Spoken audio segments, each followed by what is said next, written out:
वंदे मातरम दोस्तों। किरण बेदी जी ने finally parliamentarians को उनकी औकात दिखा दी। ये ऐसे है ऐसे, और कभी इधर करके देखते हैं तो कभी इधर देखते हैं तो कभी इधर देखते हैं और कभी इधर देखते हैं उठा के, और फिर इधर देखते हैं। ये है हमारे, ये है मुखौटे, घूंघट में बात करते हैं और धीरे धीरे बात करते हैं, शक्ल देख के बात करते हैं, समय देख के बात करते हैं। कितनी देर चलेगा ऐसे? कितनी देर चलेगा? 60 साल से ज्यादा हो गया बर्दाश्त करते, 60 साल से ज्यादा हो गया, कितनी देर बर्दाश्त होगा? ना बैठे हैं तो हमारे पर लाठीचार्ज भी नहीं हो रहा, कल को ही चले जाएंगे, पता नहीं क्या होगा। दिल्ली पुलिस हमारे साथ है, अब दिल्ली पुलिस को पता नहीं कौन सा आदेश आ जाएगा, उनकी नौकरी में खतरे होगी, पता नहीं क्या करेगी वो।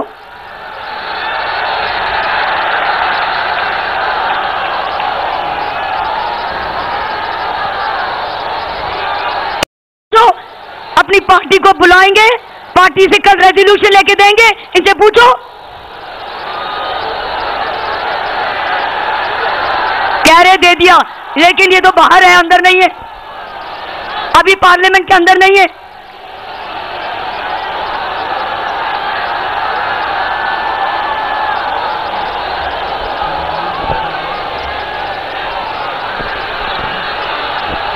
तो अब मेरे साथियों बहनों भाइयों, उनको जाने दो, कल इनको काम करना है, अभी छुट्टी पे है ये।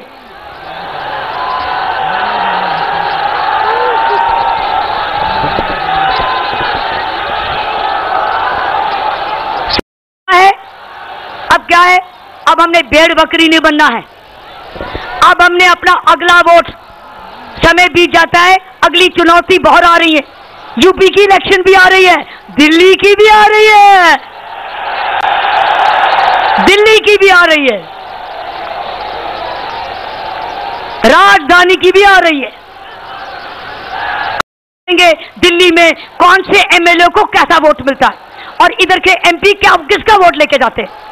अगर कोई भी नहीं मिलेगा तो 0 फॉर्म होता है, एक ओ फॉर्म होता है इलेक्शंस में। अगर जब तक राइट टू रिजेक्ट नहीं हमें आएगा कि इनमें से कोई भी नहीं, एक ओ फॉर्म होता है, उसको समझ के जाना। हर प्रिजाइडिंग ऑफिसर से कहना मुझे ओ फॉर्म दो, मुझे इनमें से कोई भी नहीं।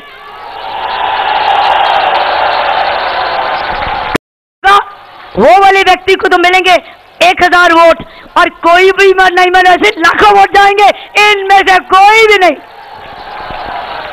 प्रॉब्लम यह है कि हमको कानून मालूम ही नहीं है, हमको अपने हक मालूम नहीं है, हमें मालूम नहीं है कि हमारे पास एक ओ फॉर्म होता है, 0 फॉर्म, ओ फॉर्म, जो कि हम वोट में जब जाएं तो प्रिजाइडिंग ऑफिसर को बोले मुझे ओ फॉर्म दीजिए, मुझे इन कैंडिडेट्स में से कोई नहीं चाहिए क्योंकि इनने में से किसी ने भी मुझे जन लोकपाल बिल लेके नहीं दिया।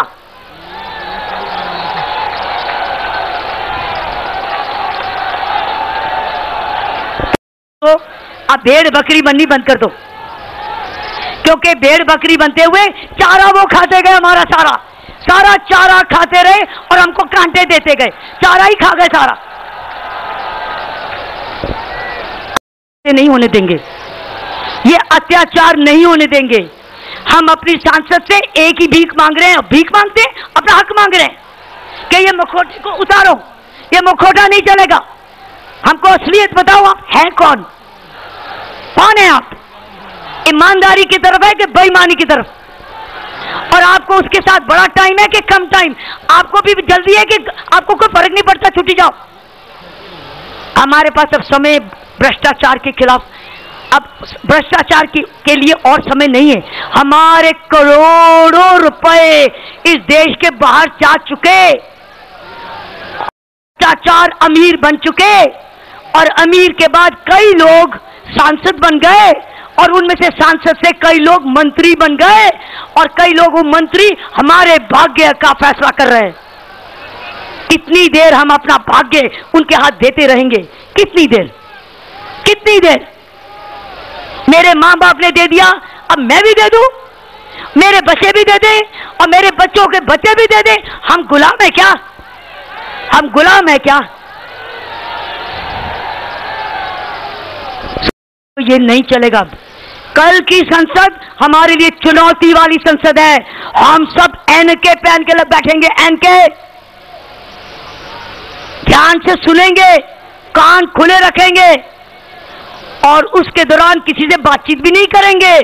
हर लफ्ज सुनेंगे कि ये कौन क्या कह रहा है, क्या वो मेरी बात बोल रहा है, क्या वो संसद को चलने दे रहा है, संसद में रुकावट तो नहीं डाल रहा कि किसी तरीके से संसद भंग हो जाए तो सोमवार तक बात चली जाए, क्योंकि इतवार की छुट्टी है। फिर से इन्होंने फिर से इतवार में पिक्चर देखनी है, इन्होंने घर में पार्टी करनी है,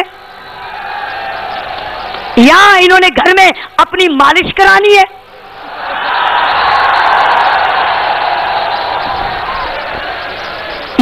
अपने इतवार को बाल कटवाने हैं। ऐसे नहीं चलेगा। कल का दिन हमारे लिए एक निर्णायक दिन है, क्योंकि अगर इन्होंने सही निर्णय दे दिया तो अन्ना का अनशन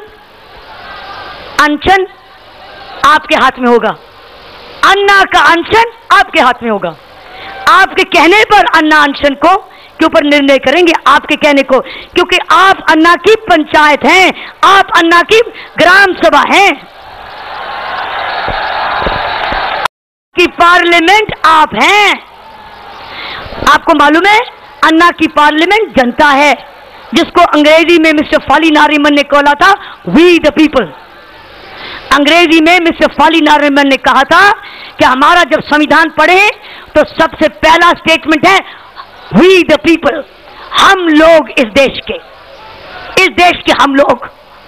हम लोग के बाद आती है हमारी सांसद। हम लोग हैं 1.25 बिलियन और हमारी सांसद है 800 से ज्यादा लोग बस। तो कौन सी बड़ी संसद है, बिलियन की कि 800 की? कौन सी बड़ी है?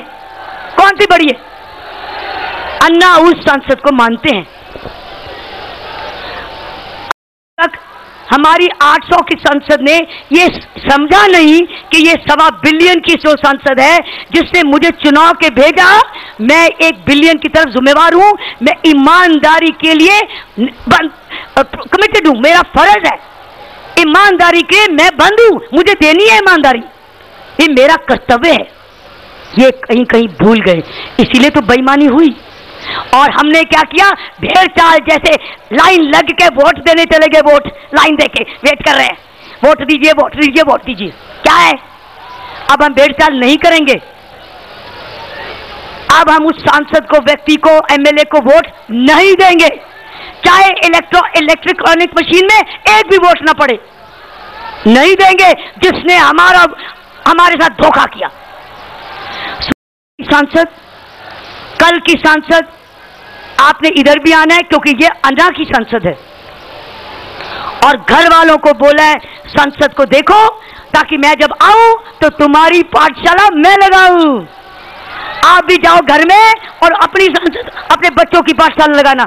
और मैं चाहती हूं कि आपके बच्चे भी कल संसद देखें, क्योंकि जब तक आपके बच्चे नहीं देखेंगे उनको पता नहीं चलेगा कि उनका भविष्य कौन, क्या हो रहा है उनके भविष्य के साथ। अपने स्कूल के बच्चों को बोलना, आपने भी टेलीविजन में लोकसभा का चैनल देखना है, और जब लोकसभा का चैनल में थोड़ा टाइम या रेस्ट हो, चाहे लंच का रेस्ट हो, जो भी रेस्ट हो, आपने दूसरा चैनल लगाना है जिस पर पैनल डिस्कशन हो रही हो, और पैनल डिस्कशन को सुनना है।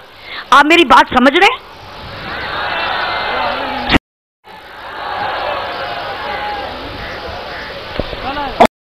यहां से अपील जानी है, अपने सांसदों को अपील कि हमें भूलो मत। हमने ही अपनी आशाओं के साथ आपको भेजा था, अपने सपने देके आपको भेजा था। हमारा सपना था एक ईमानदारी भारत का, एक ईमानदार भारत और एक नेक भारत, एक धोखेबाज भारत नहीं। हमने वो भारत मांगा है अपने हक से। समय चला गया, हमारा दोष है, हमको पहले अन्ना नहीं मिले, हमें पहले अन्ना मिले नहीं। अन्ना महाराष्ट्र में थे, अन्ना ने महाराष्ट्र को बहुत बदला, अपने सारे गांव, रालेगांव, सिद्धि को बदला, लेकिन भारत को बदलने का भाग्य अब आया, अब आया। कोई बात नहीं, देर आए दुरुस्त आए। अब नहीं आते तो ऐसा कानून सरकार हमारे पे थोप देती जिससे भ्रष्टाचार कभी नहीं रुकता। ये तो जाग गए हम लोग, सोए हुए थे, हम जाग गए। हम सोए हुए थे, आज भारत जाग गया। अपने ईमानदारी के हक के लिए आज हर भारतीय जाग गया। आज खड़ा है वो, और जागा ही नहीं, अपने पांव पे खड़ा है और संगठित है। हर शहर में आज ऐसी रैली हो रही, हर शहर में। शहर नहीं बचा इस हिंदुस्तान का जहां आज भारतीय खड़ा नहीं अपने ईमानदारी के हक के लिए। इसलिए मेरे भारतवासियों, मुझे आपसे प्रार्थना करनी है कि कल चैनल टेलीविजन पर देखा जाएगा, हम लिखेंगे किस सांसद ने कौन सी पार्टी का था, क्या कहा और कितनी देर बोला, हमारा कितना समय जाया तो नहीं किया उसने। क्योंकि कई लोग बड़ा बोलते हैं, फालतू में बोलते हैं, नहीं जाते हैं और बाद में कुछ होता नहीं। ऐसे नहीं चलेगा। सब लिखना, सब देखना। कल हमारे लिए निर्णायक दिन है।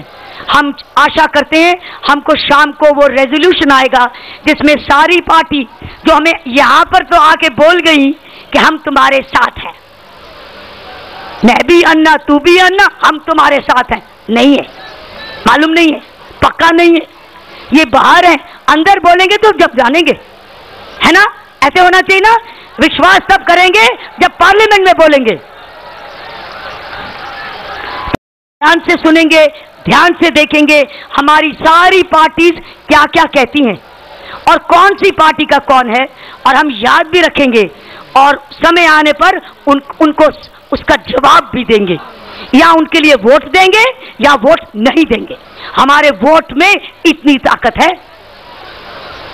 आपको पता है कई सांसद तो कुछ हजारों वोटों से ही पास होके आए हैं, कुछ हजारों से। इसका मतलब कुछ हजार इधर हो गए तो वो गए, कुछ हजार इधर हो गए तो गए, या तो लाखों हैं, हजारों। तो अब हमने कल निर्णायक दिन देखना है, हमने इंतजार करनी है। हमारे अन्ना की ये जो कहा गया है कि मुझे ये 3 चीजें चाहिए,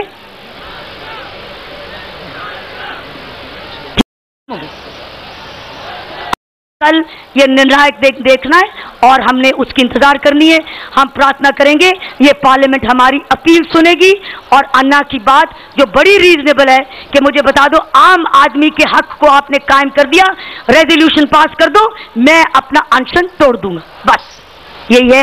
आओ मिलके अपील भी करें, प्रार्थना भी करें और इस पार्लियामेंट को कहें हमें आशा है, विश्वास है कि आप हमारा विश्वास कायम करेंगे। धन्यवाद। You are watching detailed coverage of the